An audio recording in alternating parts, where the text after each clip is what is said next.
Hey everybody, in this lecture we're going to start talking about part 2 of Benjamin Franklin's autobiography.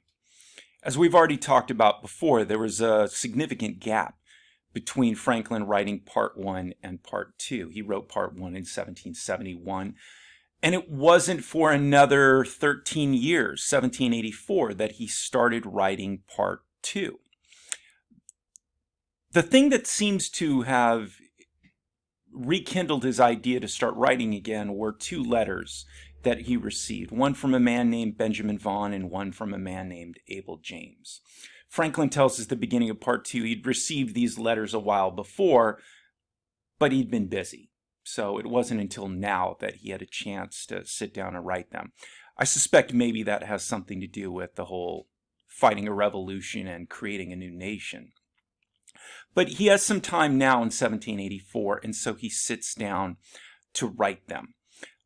He was in France as a trade representative for this newly created United States of America. And he admits he doesn't have a copy of part 1 with him. And we sense maybe a little nervous. He reminds us sort of generally where he left off, but he isn't positive about it. Abel James and Benjamin Vaughan give him all kinds of justifications for why he needs to start writing the autobiography again. One of them, not so subtly, reminds him that he's old. By the time he sits down to write part 4, he's in his late 70s. So if you're going to wait, don't wait too much longer, Benjamin Franklin.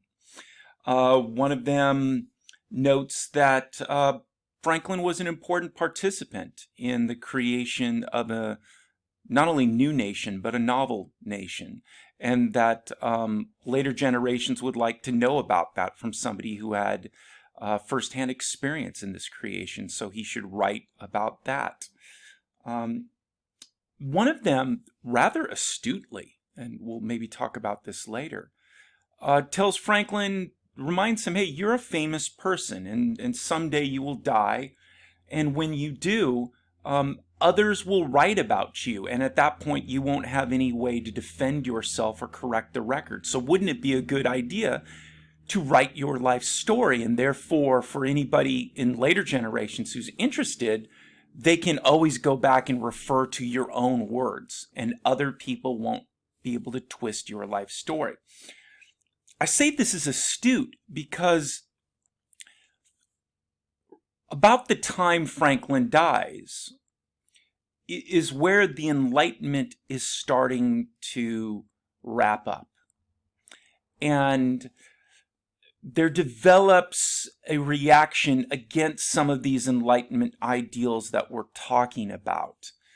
And Franklin becomes a much more controversial figure after his death than during his life. Some of the most vociferous critics of Franklin are going to be people precisely in the decades following his death. And so this idea, well, write your life story so there's some sort of permanent record in your own words, was actually quite astute, because critics of Franklin were going to come out of the woodworks. We might talk about this a little bit in our Victorian unit. We'll see about that. Okay, so like I said, Franklin didn't have a copy of part 1 with him. And so he starts to repeat some of the stuff that he's already talked about at the end of part 1, as if we've never heard about it before. And I told you he did this before. The example I gave you is the junto, or the junto. He tells us all about the junto in part 1 at the end of part 2, as if we've never heard about this before. But of course, we know because we just read it. He did, in fact, give us a whole detailed description of the creation of the junto. One of the things that's interesting about the junto that we didn't talk about before, but maybe we could talk about now, is just the idea of self-improvement, maybe even the idea of progress. Franklin very much viewed the junto as an opportunity to become a better person, to improve. And as we're going to talk about, that is a very explicit theme in part 2. the idea of improvement, of getting better. Progress, okay? Progress. And he sort of explicitly talks about that in part 2 when he talks about the junto, about the junto as a avenue to both improve himself and for the other people involved in the club to become better. Yeah. Where he starts to get to really interesting stuff for us is when he starts to talk about an attempt at arriving at moral perfection. All right, so he's in his mid-20s. He has just recently started his printing house. And he decides to make this commitment to be a better person. Not just better, but perfect, as he acknowledges. And I'm quoting a famous passage from page 63 in your version of the book, where he says, "It was about this time I conceived the bold and arduous project of arriving at moral perfection. I wished to live without committing any fault at any time. I would conquer all that either natural inclination, custom, or company might lead me into. As I knew, or thought I knew, what was right and wrong, I did not see why I might not always do the one and avoid the other." Moral perfection. Okay. There are going to be several elements of Enlightenment thought that we can talk about, that we're about to talk about, that gets wrapped up in this. Again, when I read this, I think back to our old Puritan friends and how ridiculous this attempt would seem to them, even blasphemous for our old Puritan friends. So let's go back and sort of unpack that and talk about the different things he's talking about in this attempt at moral perfection. "It was about this time I conceived the bold and arduous project of arriving at moral perfection." So he acknowledges it's what he is talking about is bold and arduous. He knows it's going to be difficult. And look, on the one hand, Benjamin Franklin is not the first human being that tried to make better of himself at this point. So on the one level, there's nothing really that remarkable and amazing about the idea of somebody making a concerted effort to become better. But he says to arrive at moral perfection. Now, maybe he's not being literal. You know, maybe I got to calm down a little bit and not take Ben so literally at everything. Maybe he doesn't mean moral perfection. Maybe he just means I wanted to get better, like a lot of us have tried to do in our life, like commit to, I'm going to get better at whatever aspect of our life. So, I don't know, maybe it's not that big of a deal. Let's continue reading to see what he means. "I wish to live without committing any fault at any time." Okay, never mind. No, he really means moral perfection. To live without committing, as he says, any fault at any time. People, he's not just saying I wanted to be a better person. He's being literal. I wanted to arrive at moral perfection. Okay? I won't commit any more faults at any more time. 0. So, turns out this is going to be a bold and arduous project. I would conquer all that either natural inclination, custom, or company might lead me into. It's interesting. Franklin is acknowledging that when we fail, there can often be different reasons why we fail at something morally. Right? Natural inclination, right? Some of us have weaknesses that others don't have, right? We all have our particular nature that leads us to certain types of bad behavior. Okay? Personally speaking, alcohol has never been an issue for me. I've never had a problem with it. It's okay. I'll drink a beer. It's fine. Couldn't imagine in my life allowing it to get out of control because of alcohol. I have family and friends that's happened to, but that's not my problem. Okay? I suspect if I ever was going to get addicted to something, it would probably be gambling. When I don't gamble that much, but when I have, I feel that rush. In my bones, I understand why people get addicted to gambling. That's my natural inclination. I drink a beer. I can't imagine why anybody would wreck their life over a beer.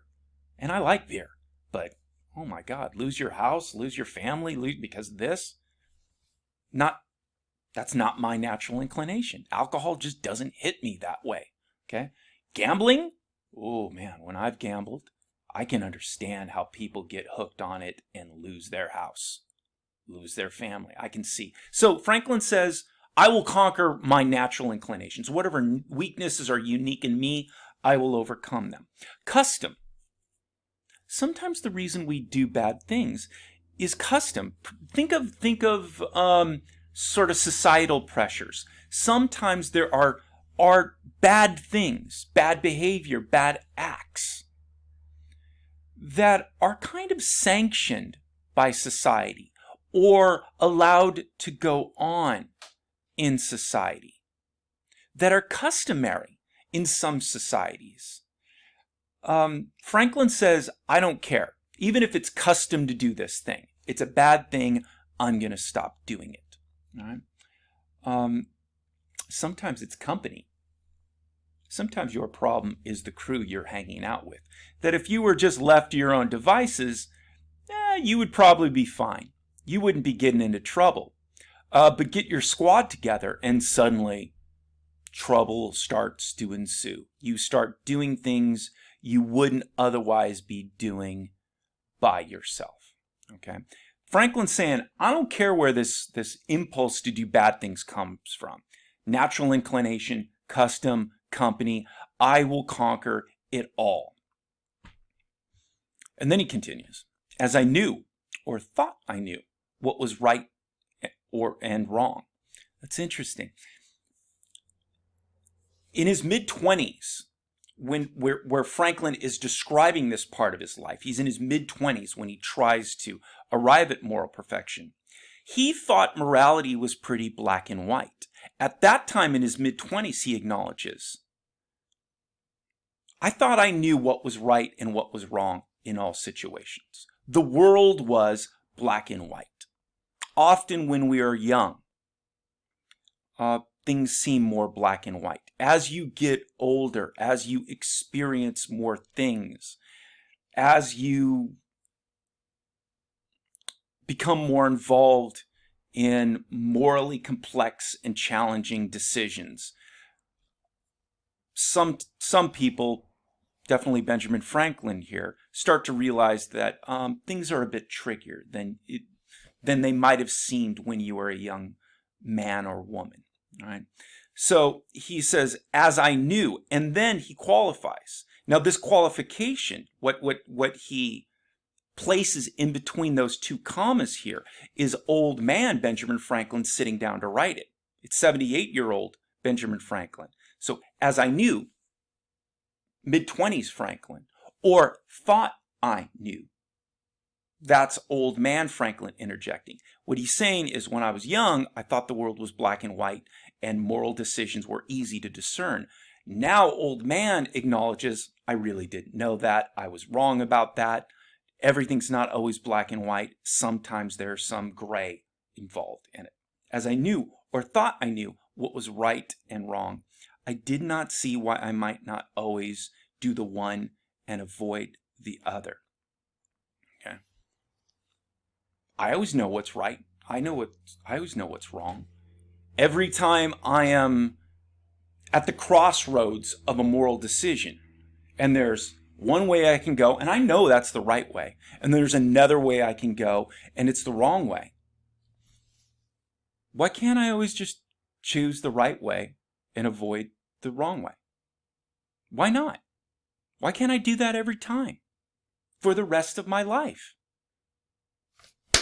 Damn it, that's what I'm going to do. And so that becomes Franklin's commitment. Okay.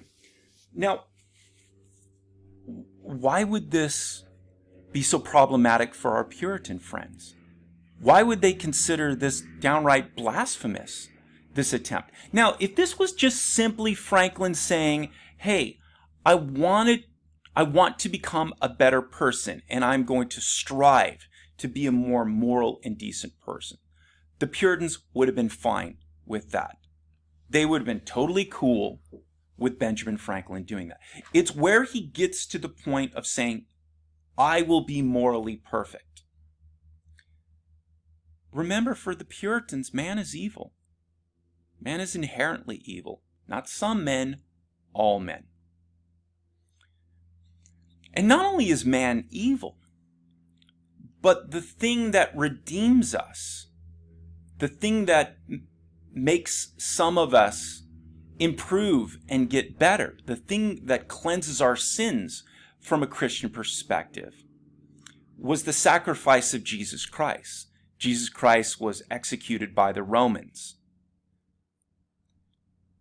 And it was that willing sacrifice by Christ that is the avenue through which Christians believe man's sins are forgiven. If you can just choose, like Benjamin Franklin is choosing, to become morally perfect, then what need is there for Christ? Where is the significance of Christ's sacrifice? Benjamin Franklin's not saying it overtly right here, but the way a Puritan would interpret it is Benjamin Franklin is saying he does not need Jesus Christ, nor Christ's redemption and sacrifice. Ben's saying, I'm good. Okay, that's why they would find this so blasphemous and horrible. They would also be laughing at him. All right. Remember, we said that the Puritans actually were quite fond of the idea of reason. Reason was important to the Puritans. Reason was a gift given by God to discern God's will and God's judgment. The Puritans used reason to understand God. The problem with reason from the Puritan perspective is that it was weak. It was vulnerable. Man's sinful nature would often overwhelm this desire to reason. As we'll talk about, Franklin had a stronger faith in reason. So let's tie this attempt at moral perfection to some of those elements of Enlightenment thought we've been talking about. One of the things we see in here is a more positive view of human nature, right? Obviously, okay?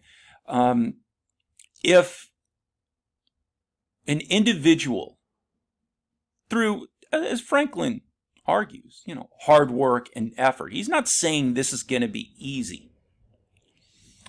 It's going to be difficult, he acknowledges. But nonetheless, he believes human perfection, at least human moral perfection, is possible. It's possible to go through life without committing fault. That's a much more positive view of human nature than we saw with the Puritans, obviously, and just general Christianity beyond the Puritans. This is a much more positive view of human nature. All right. We also see a very robust faith in reason. An ultimate example of reason. Again, Franklin thought reason allowed him to discern in all situations what was right and what was wrong, at least as a young man. He thought that as a young man. Old man Benjamin Franklin thought, maybe that's not possible. But young man thought, don't give me that. There are no gray areas in life. Everything's black and white. I always know what's right. I always know what's wrong. In the past, I've just not always chosen the right thing, but now I'm going to commit to choosing the right thing in all situations. That is almost a robotic faith in reason, that Franklin will just train himself to always automatically choose the right thing and skew the wrong thing in terms of decision making. Again, going back to our Puritan friends. The Puritan friends, along with finding that blasphemous, would have giggled and laughed at Benjamin Franklin's faith and reason. They're just, come on. Do you really think the wonderful yet very weak and vulnerable power of reason is going to overwhelm your dark,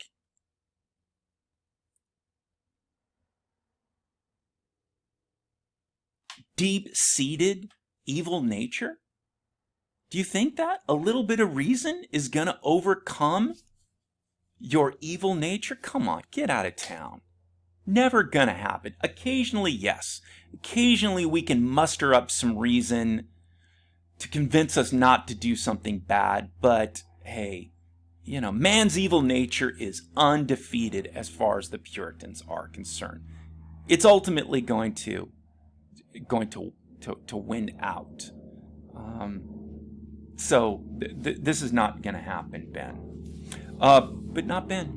Ben believes that faith and reason. And again, this was another, Ben wasn't the only person that of the Enlightenment era that believed in reason. This was one of the core values of Enlightenment thought, this greater emphasis on reason. And then finally, and we talked about this a little bit, we find in Ben a faith in progress. Now again, on the one hand, as I've told you before with these Enlightenment values, none of these elements of Enlightenment thought that we started this unit talking about were totally unique to the Enlightenment. They all existed before the 1700s. But what happens in the 1700s is that there's an increasing faith in things like the idea of progress. And we see this in personal terms. Now, on the one hand, the idea of one individual committing himself to becoming a better person, I can almost guarantee you, as long as human beings have existed, there have been these attempts of individuals to get better and to commit themselves to getting better. But Franklin's attempt at personal progression, personal improvement, is really next level. Really next level, right? To the point where we can really think of this as almost a sort of new, a whole new level of personal improvement that we can really associate with the broader Puritan commitment to the idea of progress, right? And so this idea of moral perfection becomes really interesting. Now, excuse me.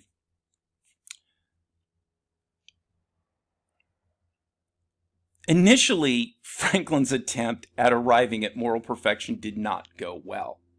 What he discovered is it's a lot harder at arriving at moral perfection than he originally expected. Surprise, surprise. Turns out moral perfection was difficult.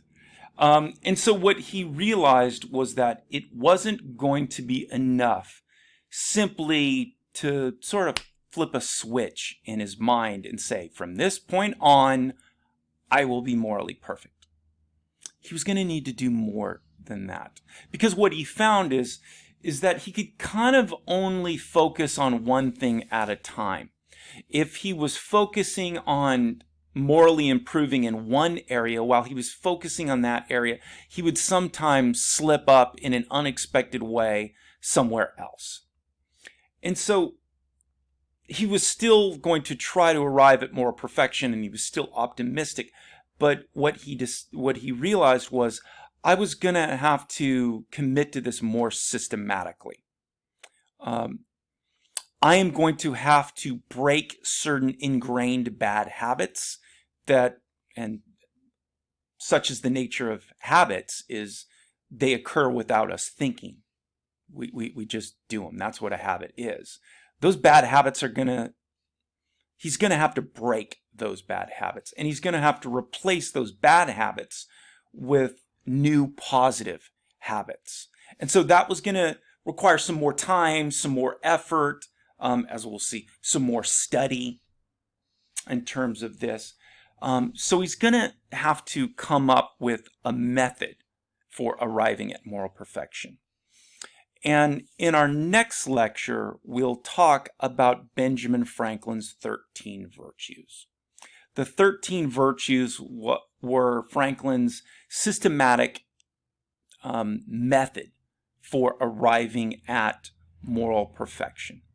So why don't we stop here, and we'll pick up on Franklin's 13 virtues in the next lecture. Okay, everybody, see you next time.